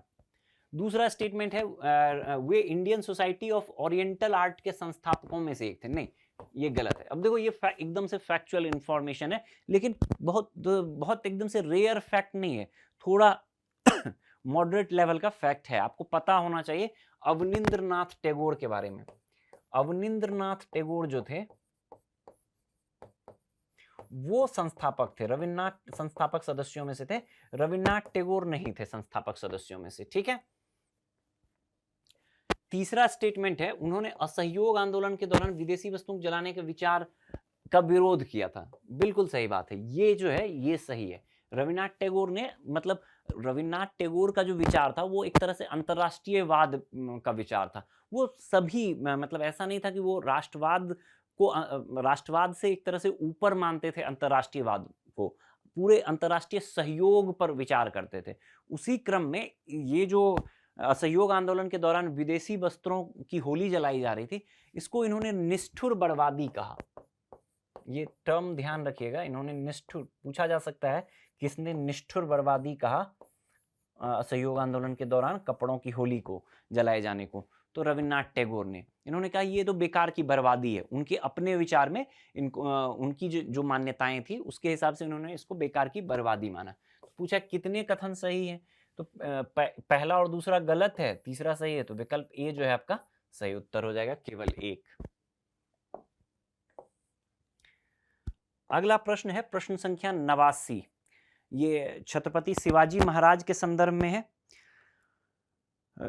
यहाँ पे 3 कथन दिए गए हैं, पूछा गया है कि इनमें से कितने कथन सही नहीं हैं। एक सेकंड, ये हिंदी ट्रांसलेशन जो है ये थोड़ा गलत है, जो इंग्लिश है इसमें से मतलब है कितने कथन सही हैं, आपको ये बताना है कि कितने कथन सही हैं। 3 स्टेटमेंट है।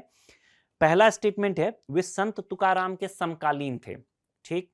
दूसरा देखो, मैंने पहले अभी बताया था केडीआर के संदर्भ में, चोल साम्राज्य के संबंध में, ये यूपीएससी का एक फेवरेट रहा है इस तरह का ट्रेंड। मतलब अगर आप प्रश्नों को देखें तो इस तरह का ट्रेंड रहा है, समकालीन, कौन किसके समकालीन है, इस तरह का प्रश्न वो आपसे पूछता है। तो पहला स्टेटमेंट जो है वे संत तुकाराम के समकालीन थे, बिल्कुल सही बात है। दूसरा है उन्होंने मराठा साम्राज्य के बाहर चौथ और सरदेशमुखी कर आरोपित किए थे। और तीसरा स्टेटमेंट है शिवाजी के अष्टप्रधान के सदस्य जो विदेशी मामलों की देखभाल करते थे, उन्हें सुमंत के नाम से जाना जाता है। ठीक। पूछा है कितने कथन सही हैं। चलो देखो, अगर हम शिवाजी की बात करें तो शिवाजी का जन्म अगर हम देखें तो ये 630 के 1630 के आसपास शिवनेरी फोर्ट में माना जाता है। ठीक है, आधारभूत बातें पता होनी चाहिए। शिवनेरी फोर्ट, और जो इनकी माता थी जीजाबाई, शाहजी भोसले पिता थे, जो बीजापुर जो था वहाँ पे वो ठीक ठाक एक वहाँ कार्यरत थे और ठीक ठाक कर्मचारी के रूप में उनकी पहचान थी वहाँ। और इनकी मृत्यु जो है, जन्म ये हुआ और मृत्यु 1680 में हुआ था। ठीक है, रायगढ़ फोर्ट में। अब देखो ये जन्म मृत्यु क्यों महत्वपूर्ण हो जा रहा है, क्यों मैं इसकी बात कर रहा हूँ। अब ये पूछ रहे हैं, अगर आपको ये टाइम पीरियड इनका नहीं पता रहेगा तो आप कैसे बता पाओगे कि समकालीन थे। ठीक, तो बताने के लिए ये जरूरी हो जाता है, जो प्रमुख व्यक्ति रहे उनका टाइम पीरियड तो आपको थोड़ा बहुत ध्यान में रखना ही है। तो संत तुकाराम के समकालीन थे, बिल्कुल। संत तुकाराम जो थे, जो मराठी भक्ति आंदोलन रहा था, महाराष्ट्र में भक्ति आंदोलन, जो मराठा भक्ति आंदोलन रहा था, उसके एक प्रमुख संत रहे थे संत तुकाराम। इनका टाइम पीरियड जो है 1608 से 1649 माना जाता है, 41 साल लगभग ये जीवित रहे थे। तो आप देखोगे तो शिवाजी के ये समकालीन हैं, प्रतीत होते हैं। सही बात है। दूसरा है, उन्होंने शिवाजी के बारे में कि उन्होंने मराठा साम्राज्य के बाहर चौथ और सरदेश मुखी कर आरोपित किए। ये भी बिल्कुल सही बात है, किसी को मतलब इसमें दिक्कत नहीं हुआ होगा इस प्रश्न में, इस स्टेटमेंट में। चौथ की बात करें, एक प्रकार से ये चौथ और सरदेशमुखी क्या था, सुरक्षा कर था। मतलब जो शिवाजी जो मराठा सैनिकों द्वारा अन्य क्षेत्रों पर हमला नहीं किया जाएगा, उसके बदले वहां से कर की उगाही करते थे चौथ और सरदेशमुखी के रूप में। एक चौथाई होता था चौथ, मतलब टोटल जो भूराजस्व था, उस जो टोटल जो कर था, भूराजस्व कर था, उसका एक चौथाई प्राप्त करते थे चौथ के रूप में। और सरदेशमुखी अतिरिक्त 10% दिया जाता था, ये छत्रपति के लिए होता था। छत्रपति यानी कि जो महाराज होते थे शिवाजी के लिए। सरदेशमुखी यानी कि सभी देशमुखों में, जो एक देशमुख क्या होता था इस क्षेत्र में, जो प्रमुख एक तरह से आप समझ लो सामंत या जमींदार वर्ग होता था, उसको देशमुख कहते थे। तो सरदेशमुखी यानी कि सभी देशमुखों में जो सबसे प्रमुख था, वो उसके रूप में शिवाजी जो है डिमांड करते थे अतिरिक्त 10% कर का। तो ये एक प्रकार का सुरक्षा कर था चौथ और सरदेशमुखी। तो ये वाला स्टेटमेंट सही है। तीसरा देखो, शिवाजी के अष्टप्रधान के सदस्य जो विदेशी मामलों की, देखो हम लोगों ने पीटीएस टेस्ट में भी विस्तार से बात किया अष्टप्रधान के संदर्भ में, उन्हें सुमंत कहा जाता था। आपको ध्यान में होना चाहिए कि अष्टप्रधान में किस पेशवा प्रमुख मंत्री हो गए, जो सुमंत हो गए वो विदेशी मामलों के मंत्री। तो ये थोड़ा फैक्चुअल इंफॉर्मेशन पे हो गया ये वाला स्टेटमेंट, तो ये भी सही है। पूछा गया आपसे कितने कथन सही हैं, तीनों कथन सही है। विकल्प सी जो है आपका सही उत्तर हो जाएगा। क्लियर। एक दो चीजें और, जैसे आपने यहां संत तुकाराम की बात करी, तो एक दो और जो मराठा भक्ति, देखो मुझे ऐसा लगता है अभी तक प्रश्न उधर कम ही दिखे हैं या ना के बराबर दिखे हैं। तो जो भक्ति संत में मराठा भक्ति संत हैं, उससे संबंधित प्रश्न कुछ दिख सकता है पेपर में आपको। तो जो एकनाथ और नामदेव हैं और तुकाराम हैं, ये सभी मराठा भक्ति संत हैं। तो एक बार थोड़ा बहुत इनके बारे में ब्रीफली आप ध्यान में रखेंगे कि इनका टाइम पीरियड क्या था और इनकी महत्वपूर्ण मतलब जो योगदान क्या रहा है भक्ति आंदोलन में, मराठा भक्ति आंदोलन में। एक और चीज आप ध्यान में रख लें शिवाजी के बारे में, इन्होंने 1674 में जो है, जो रायगढ़ फोर्ट है ना, वहीं पे अपना राज्याभिषेक करवाया था 1674 में। वाराणसी के एक पंडित थे गंगा भट्ट, गंगा भट्ट को बुला, क्योंकि जो अधिकांश जो महाराष्ट्र क्षेत्र के जो पंडित थे, उन्होंने इनका राज्याभिषेक करवाने से इनकार कर दिया था। एक तो वाराणसी के एक पंडित थे गंगा भट्ट, इन्होंने मतलब इनका राज्याभिषेक करवाया था। तो राज्याभिषेक की अवधि क्या होगी, 1674। और एक और तथ्य जो महत्वपूर्ण हो जाता है, इनके गुरु का नाम जो है समर्थ रामदास।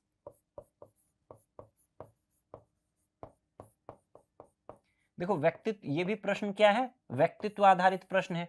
तो हो सकता है एक आध स्टेटमेंट, ये जो गुरु वाला है समर्थ रामदास, अब तुकाराम के साथ बात हो रही है तो थोड़ा कंफ्यूज नहीं हो जाए इसलिए। हालांकि कम चांसेस है कि जो ये समर्थ रामदास है इनसे जोड़कर सवाल पूछा जाए, लेकिन ध्यान में रह जाए तो बेहतर है। लेकिन उससे पहले वाला जो स्टेटमेंट है राज्याभिषेक वाला, ये महत्वपूर्ण हो जाता है कि 1674 में रायगढ़ में इनका राज्याभिषेक हुआ था। शिवाजी एक महत्वपूर्ण व्यक्तित्व हो जाते हैं भारतीय इतिहास के, तो उनके बारे में हमें थोड़ा विस्तार से जानना चाहिए। अगला प्रश्न है प्रश्न संख्या 90। देखिए आप लोग, यहां पे कुछ एक तरफ कुछ विदेशी यात्रियों के नाम दिए गए हैं और उनका किसके शासन काल में उनका भारत में आगमन हुआ था उसके संबंध में बातें की गई है। पहला है इब्न बतूता, मोहम्मद बिन तुगलक। दूसरा फ्रांसवा वर्नियर, जहांगीर, अब्दुल रजाक, देवराय द्वितीय। पूछा है कितने सही सुमेलित हैं। आसान प्रश्न है तुलनात्मक रूप से, हम लोगों ने कई बार इसके बारे में बात किया है अपने पीटीएस टेस्ट में भी। देखो इब्न बतूता जो था ये मोरक्को का यात्री था, मोरक्को, और इसकी रचना क्या थी? रेहेला, किताबे रेहेला या रेहेला। ये जो रेहेला थी और इसमें इसको मतलब जो किताबे रेहेला या रेहेला है, इसको दुनिया का सबसे विस्तृत जो यात्रा वृत्तांत है उसमें से एक माना जाता है, बहुत ही महत्वपूर्ण हो जाता है। और इसी क्रम में जो इन्होंने मतलब कई पूरे मतलब विश्व, अफ्रीका का, यूरोप का, एशिया का, दक्षिण पूर्व एशिया का भ्रमण किया था, और उसी क्रम में ये भारत भी आए थे, ठीक है। और भारत में जो था ये एमबीटी के शासनकाल में, मोहम्मद बिन तुगलक के शासनकाल में आए थे। अगर हम मोहम्मद बिन तुगलक के शासनकाल की बात करें तो ये लगभग 1324 से 1351 माना जाता है, ठीक। 1333 के आसपास जो है ये इब्न बतूता भारत आए थे, और मोहम्मद बिन तुगलक इनसे बहुत प्रभावित भी हुए थे, और दिल्ली का काजी भी नियुक्त किया था। ये भी एक फैक्ट है, सामान्य फैक्ट है जो आपको ध्यान में रखना चाहिए। क्लियर? तो इब्न बतूता एमबीटी के काल में आए थे। दूसरा जो है फ्रांसवा वर्नियर, ये जहांगीर, ये गलत है। देखो अगर फ्रांसवा वर्नियर का हम टाइम पीरियड देखें तो ये 1658 में भारत आए थे, और ये शाहजहां और औरंगजेब का काल मान सकते हैं आप। शाहजहां का से औरंगजेब की तरफ सत्ता जा रही थी, उसी पीरियड में आए थे। ये जो फ्रांसवा वर्नियर थे, फ्रांसीसी चिकित्सक थे, इतिहासकार, चिकित्सक, लेखक के रूप में इनकी पहचान होती है। दारा सिकोह जो शाहजहां के पुत्र थे, उनके ये पर्सनल चिकित्सक भी रहे थे। बाद में जब दारा सिकोह की हत्या कर दी जाती है औरंगजेब द्वारा, तो फिर ये औरंगजेब के दरबार में भी रहे थे। तो इनका ये कहाँ से थे? तो फ्रांस से। साथ के साथ ये भी ध्यान में रखेंगे, ठीक है। तीसरा है अब्दुल रज्जाक, अब्दुल रज्जाक देवराय द्वितीय। देखो जो विजयनगर साम्राज्य रहा था उसमें कई सारे, डोमिंगो पायस, बरबोसा, अब्दुल रज्जाक, कई सारे मतलब आप देखोगे यात्रियों की चर्चा हमें मिलती है। महत्वपूर्ण हो जाता है कौन से पीरियड, सिर्फ इतना ध्यान में रखना है आपको। इस तरह से भी सवाल पूछा जा सकता है कौन सा विजयनगर साम्राज्य की किस विदेशी यात्री द्वारा यात्रा की गई थी, इस तरह से भी प्रश्न पूछा जा सकता है। या इनमें से किन यात्रियों द्वारा मुगल साम्राज्य मुगल काल में भारत की यात्रा की गई थी, मुगल साम्राज्य के अंतर्गत भारत की यात्रा की गई थी, इस तरह से भी प्रश्न पूछा जा सकता है। तो ध्यान रखना है हमें उस ट्रेंड में भी, ठीक। तो अब्दुल रज्जाक द्वितीय जो था ये फारसी यात्री था, और इन्होंने देवराय द्वितीय के काल में भारत की यात्रा की थी। महत्वपूर्ण है, ध्यान में रखेंगे। पूछा है कितने सही सुमेलित हैं। देखो दूसरा वाला गलत है, पहला और तीसरा सही है, तो उत्तर क्या हो जाएगा? विकल्प बी। क्लियर? अगले प्रश्न पर बढ़ते हैं। अगला प्रश्न संख्या 91। ये हमारा जो ये सेशन है इतिहास और कला संस्कृति से संबंधित, उसका ये अंतिम प्रश्न है। काकोरी ट्रेन घटना के संदर्भ में निम्नलिखित कथनों पर विचार कीजिए। 3 स्टेटमेंट दिए गए हैं। पहला है इसका आयोजन भगत सिंह के नेतृत्व में हिंदुस्तान सोशलिस्ट रिपब्लिक एसोसिएशन द्वारा किया गया था। दूसरा है इनका उद्देश्य असहयोग आंदोलन को वित्त पोषित करना था। और तीसरा है काकोरी षड्यंत्र केस में राजेंद्र लाहिरी को फांसी की सजा सुनाई गई थी। पूछा गया है कि कौन से कथन, इसमें से कितने कथन सही है।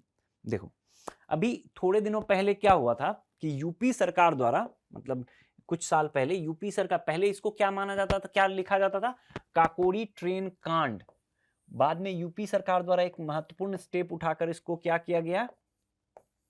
इसका नाम कर दिया गया Kakori train action. Kakori train action, ठीक है। अब उसी से संबंधित ये प्रश्न है। अगर इस हम काकोरी ट्रेन एक्शन की बात करें तो ये 9 अगस्त 1925 को हुआ था। सहारनपुर से लखनऊ जा रही पैसेंजर ट्रेन को क्रांतिकारियों द्वारा टारगेट किया गया था, और उसमें ब्रिटिश राजस्व का, ब्रिटिश खजाना जा रहा था, जिसको लूटने का प्लान किया गया था। और उसको लूटकर जो है जो क्रांतिकारी आंदोलन है उसको एक तरह से बल प्रदान करने के लिए, आर्थिक सहायता के रूप में, इस तरह से आर्थिक सहायता प्राप्त करने के लिए टारगेट किया गया था। इतनी आधारभूत बातें आपको पता होनी चाहिए। एक संस्था थी HRA, हिंदुस्तान रिपब्लिकन एसोसिएशन। यही संस्था आगे चलकर क्या बनेगी? HSRA Hindustan socialist Republican association, और HSRA जो है सोशलिस्ट रिपब्लिकन एसोसिएशन, इसकी स्थापना जो है 1928 में हुई थी। भगत सिंह चंद्रशेखर आजाद के द्वारा 1928 में की गई थी। HRA को ही एक तरह से रिमॉडल करके हिंदुस्तान सोशलिस्ट रिपब्लिक एसोसिएशन बनाया गया था। अगर इतनी बातें आपको पता हैं तो अब इस सवाल को देखते हैं। इसका आयोजन भगत सिंह के नेतृत्व में हिंदुस्तान सोशलिस्ट रिपब्लिकन एसोसिएशन द्वारा किया गया। बिल्कुल गलत हो जाएगा। देखो ये घटना कब हुई थी? 1925 में हुई थी। तो 1925 में हुई थी तो संस्था 1928 में बनी है HSRA, हो ही नहीं सकता है। HSRA नहीं, HRA द्वारा। और किसके नेतृत्व में? भगत सिंह के नेतृत्व में नहीं, बल्कि राम प्रसाद बिस्मिल के नेतृत्व में। ठीक है, ये सर्व प्रमुख नेता थे इसके HRA के, उनके नेतृत्व में इस घटना को अंजाम दिया गया था। इनका उद्देश्य असहयोग आंदोलन को वित्त पोषित करना था। कहीं से ये रैशनल लगेगा ही नहीं, साफ सबों ने इसको एलिमिनेट कर दिया होगा, तो ये स्टेटमेंट गलत है।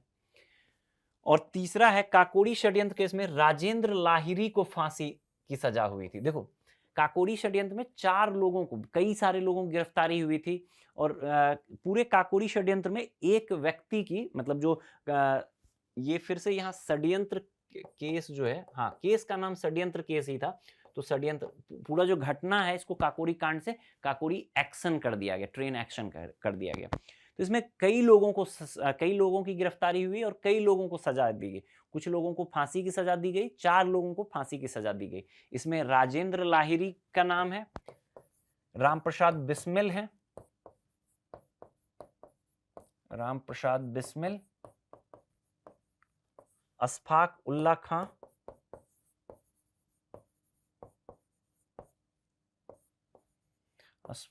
खां, और एक नाम है रोशन सिंह। ये चारों नाम आप जरूर ध्यान में रखेंगे कि इन चारों को जो है फांसी की सजा दी गई थी।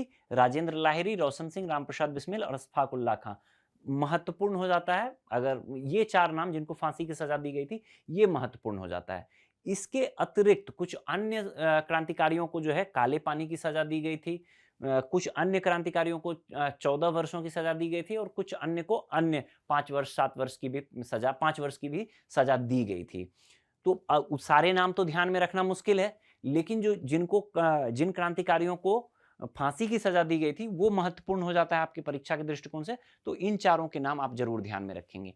एक अन्य महत्वपूर्ण क्रांतिकारी सचिंद्र नाथ सान्याल थे, उनको भी इसमें काले पानी की सजा दी गई थी, उनका भी नाम अगर ध्यान में रह जाए तो रखें।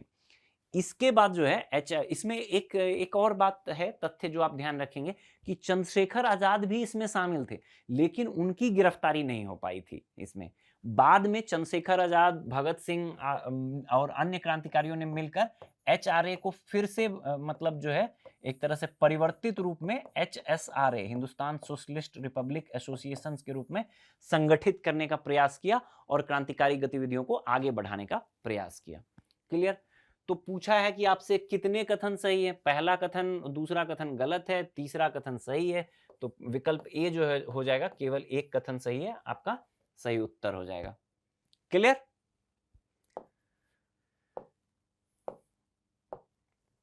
तो ये था हमारा जो अनुभव 5 का इतिहास और कला संस्कृति के प्रश्न थे, उसके संबंध में चर्चा।